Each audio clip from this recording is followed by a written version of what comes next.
presented by Planet Music। काजल, इसको छोड़ दो। इसके पास क्या है?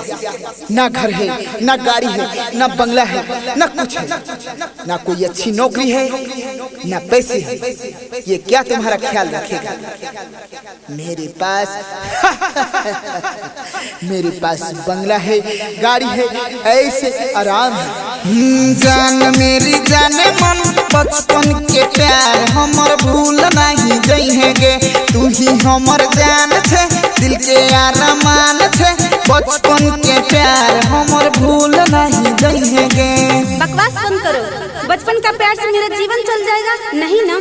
जीवन जीने के लिए धन दौलत बंगला गाड़ी शोहरत होना चाहिए। क्या तुम्हारे पास है? तुम तो एक खुद भिखारी हो और तुम्हारे साथ में क्या कोई भी नहीं रह सकता। और आइंदा मुझे कांटेक्ट करने का कोशिश मत करना। मैं जा रही हूँ। I hate you, hate you, hate you. बात हमर मान गे, कहै छियौ जान गे। तो दे तो धोखा सब हमें बोकाम गे। बचपन के प्यार बाबा, बचपन के प्यार हमर बचपन के प्यार। जान भूल न तू जइहेगे, भूल न तू जइहेगे।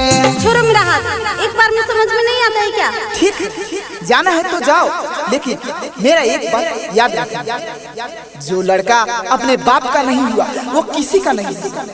यह वही लड़का है जिसने पैसे के लिए एक लड़की का जिंदगी बर्बाद किया था। कल होके तुम्हारा भी जिंदगी बर्बाद कर सकता है काजल, तुम्हारा भी जिंदगी बर्बाद कर सकता है। हम छियौ धरती, तू छिही आसमान गे। चांद छियौ हम ही, तू चांदनी समान गे। बचपन के प्यार बाबा, बचपन के प्यार हमर बचपन के प्यार। जान भूल न तू जइहेगे, भूल न तू जइहेगे। Mix by Planet Studio, Janakpur Dham.